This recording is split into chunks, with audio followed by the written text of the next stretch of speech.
going on, everybody? Welcome back to my channel. Today I am here with the lovely and ever beautiful Holly Hickman. Her channel will be linked down below if you want to go check it out because she's got some great content. Oh lordy. Today we are going to be doing a reading recap. It's going to be my first one. That's, I think, what I'm going to call it going forward. I'll be talking about books that I've read, books that Holly's read, and then telling you what I'm currently reading and what I plan to read. And then hopefully I can review what I plan to read in my next one. And I'll keep going. Stop talking about me. Okay, so starting it off, we're going to start with books that we've already read. The first one we both read together, and it's called A Touch of Darkness. It's by Scarlett St. Clair, and it is a Hades Persephone modern take on their story. We didn't love it. It wasn't our favorite. I think I ended up saying I would give it like 2 out of 5 stars. I think that's what I gave it on Goodreads. Maybe a 3, somewhere in between. Yeah. I am of the mindset that I prefer like gods and goddesses be written in old time, not modern. It just feels right. For some reason, like having cell phones and going to the club and it being Persephone is like just... Yeah, it felt like... My brain does like disconnect.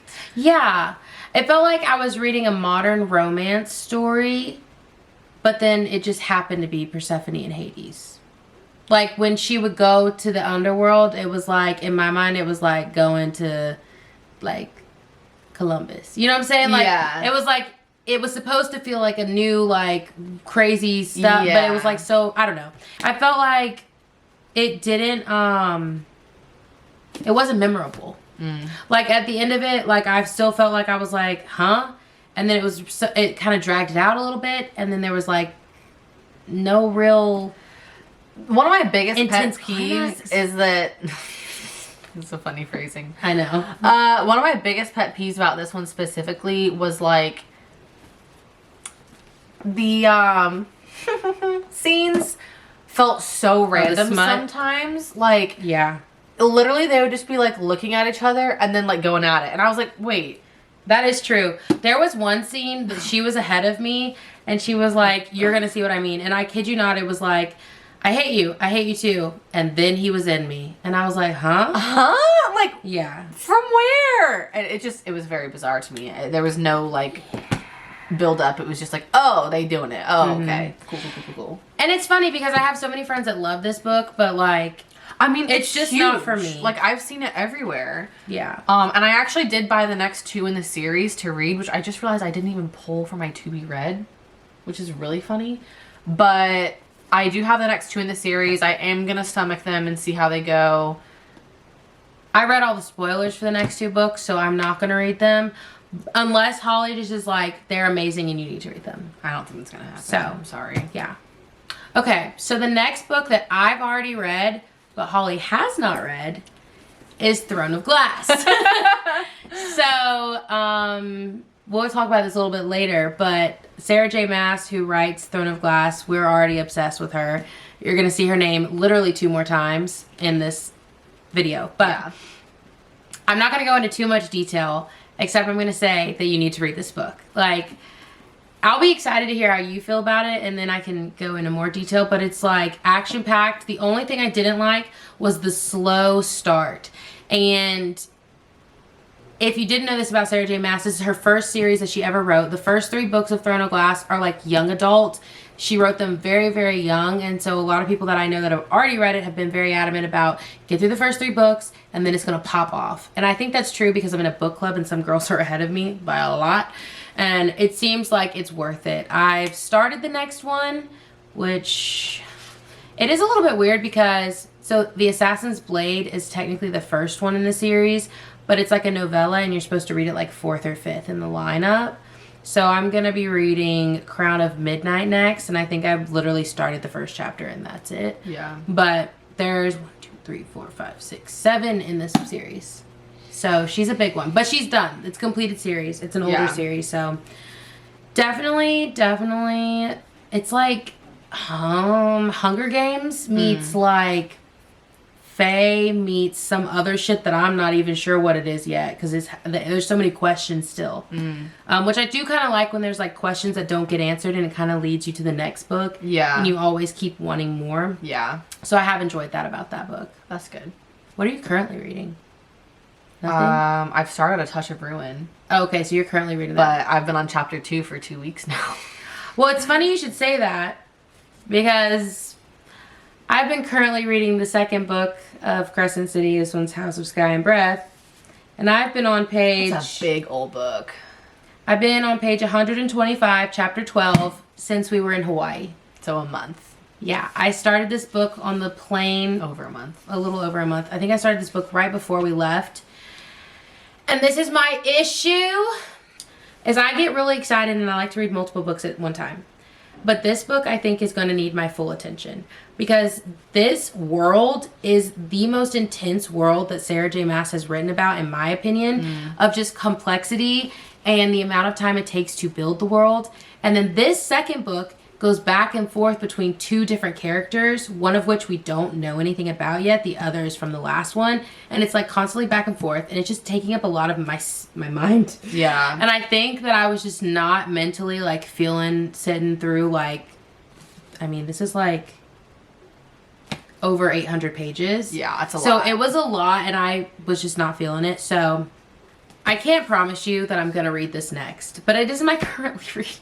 Yeah. I like really want to finish Throne of Glass because it's a finished series. I would focus And then on just Throne of pause Glass. this and maybe restart Crescent City from the first book after I finish Throne of Glass. Because right now it just feels like I'm kind of mixing the two worlds up, and it's kind of driving me insane. And I want to enjoy it because I know I love Sarah's stuff. Yeah. So I'm just like, I need to separate the two. Yeah. But it is really good. That's the hard part too, is it is a really good book. Yeah, I would finish Throne of Glass since it's completed, because by the time you finish that, maybe read some other books. Hopefully the third book will be out by then. Hopefully by the time you read that, then the third book will be out, and you'll feel... Actually, that's a lie. There's no way the third book's going to be out by the time I'm done with Throne of Glass. not by the time you're done with Throne of Glass. By the time you're done with Throne of Glass, read some in between books, and then get back to that one. Yeah. Maybe. Because she knows I like to read in between books, in between my series that are like fillers. Yeah. Uh-huh. Which is what three of these I think are. Yeah, all of these. I don't think this one's a series.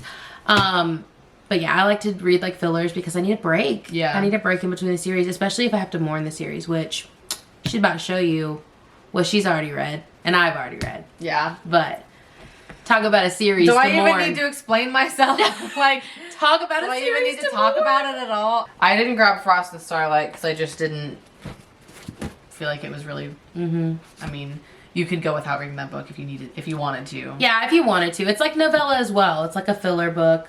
So this one, obviously, Court of Thorns and Roses.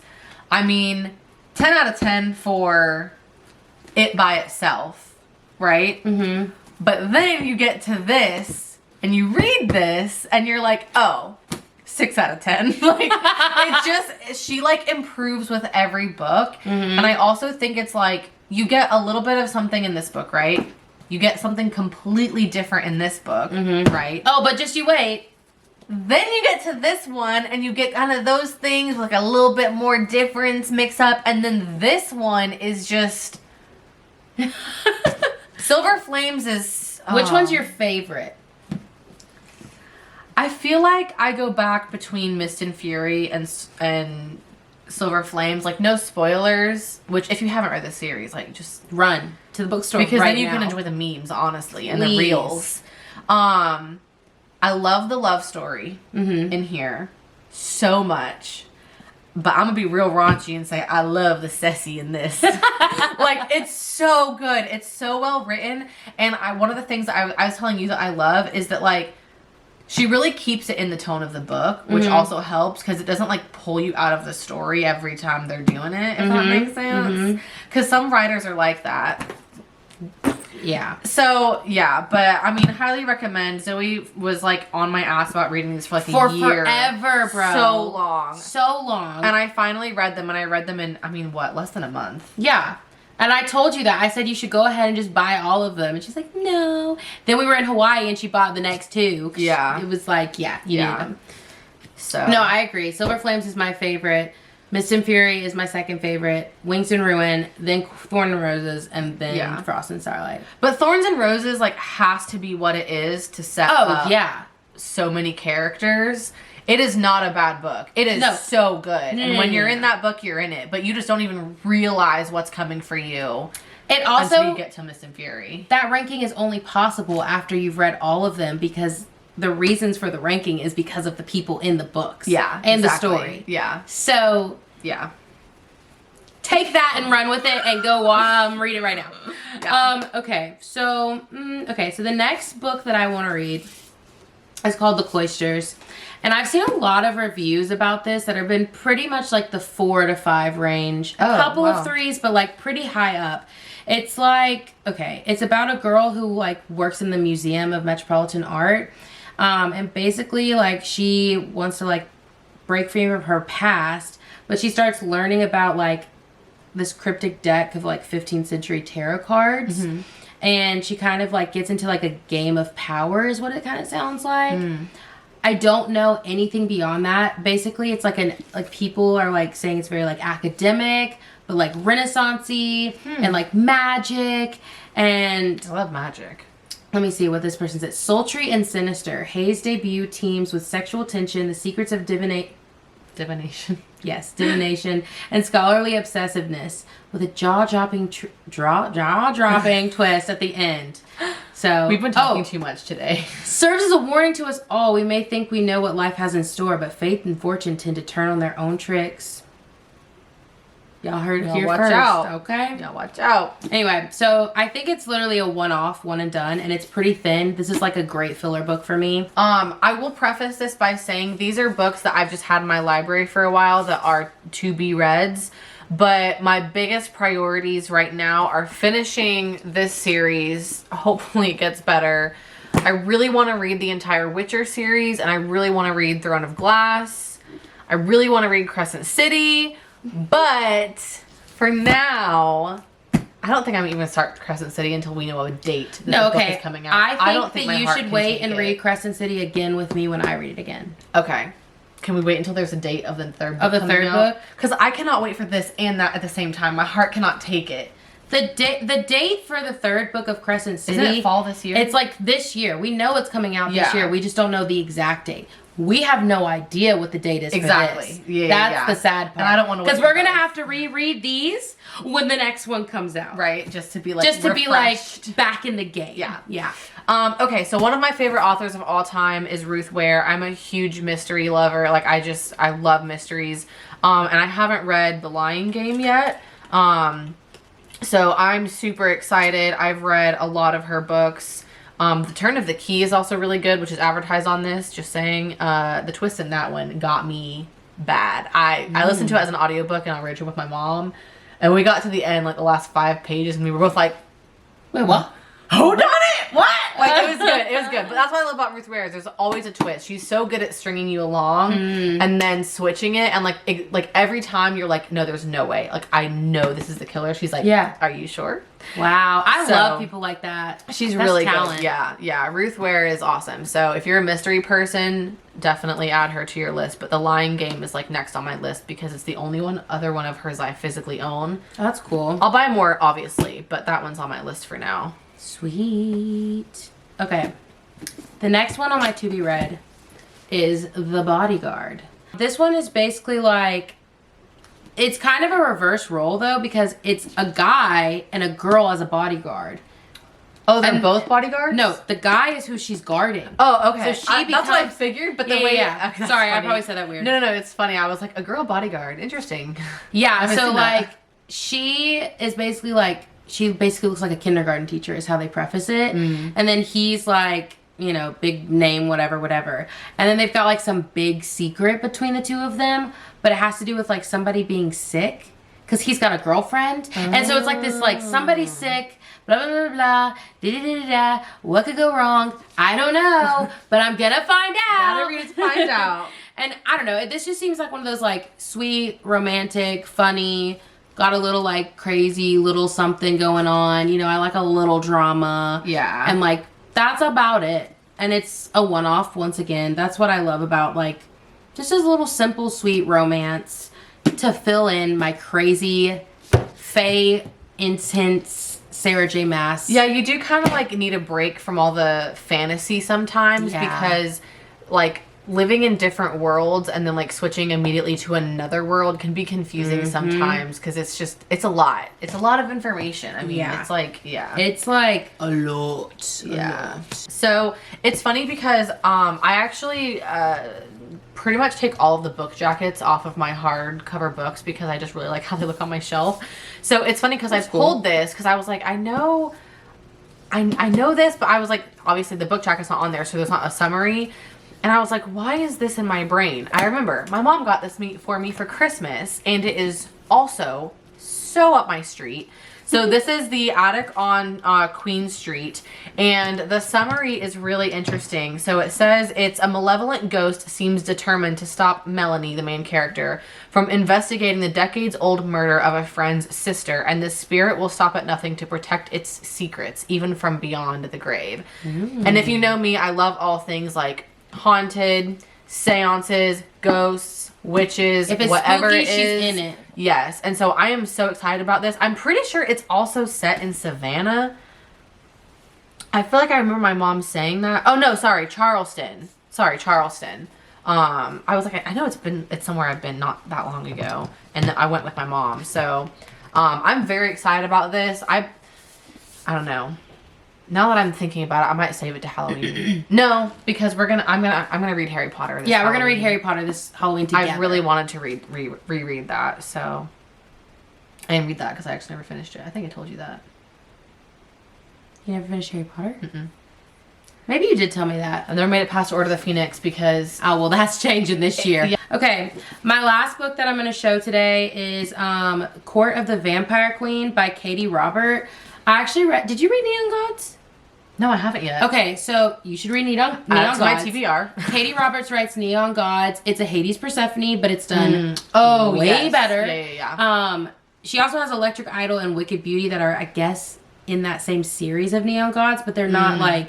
You don't have to read, like, they're not. They like separate, they can stand alone, but same universe. Separate people.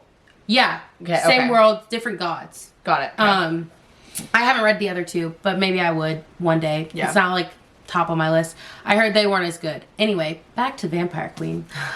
So yeah, Court of the Vampire Queen. This one is apparently about a girl named Mina who's like a princess, and her dad is the king of vampires. She's half human, half vampire. And he basically like pawns her off as a political move to like this really scary vampire, who sounds like he's scarily sexy, if you know what I'm saying. But like they have tension, and then there's apparently some like war or like some serious like political stuff going on. And that vampire she gets pawned off to starts showing her some stuff that she didn't know was going on. And she basically is going to have to decide if she's ready to basically her dad and take the crown. Or I don't know. Interesting. I was getting some I know from that. It's giving ACOTAR but vampire. Yeah. It's interesting because it does say surrounded by all three men, but I don't remember any other man besides the vampire she gets sold to and her dad. So there's apparently a third man, which is a little weird. So I don't remember. I didn't read about it. Who will she fall in love with? Yeah, it says "Long live the Queen" on the back. Love Square. Because apparently it says like basically she could take back her life and the crown if she faces down Hafalda. Okay. Anyway, that was it for the reading recap. If you like this video, please give it a thumbs up. Don't forget to click the subscribe button down below and give myself and Holly a subscribe. I think that if you guys enjoy this video, I'll do a reading recap probably once a month. Talk about what I read that month, what I'm going to read next. I'll even link my Goodreads down below. So if you want to be friends on Goodreads and see like what I've already read and ranked and yada, yada, yada, You can check that out, see my reviews. I go in a little bit more detail on Goodreads. Yeah. Because it's, look, I don't go into paragraphs like, you remember that one girl's paragraph? She was giving us a play-by-play. She just rewrote the book. She rewrote honestly. the book, but in hatred. Yeah. Like, it was so bad. It was funny, though. It was funny. It was funny. But yeah, I think that's going to wrap it up. Y'all go see Holly so much because we officially roomies. So it's like really lit up in here and everything. And we're real annoying. Okay, we're going to go make dinner now. Okay. Bye.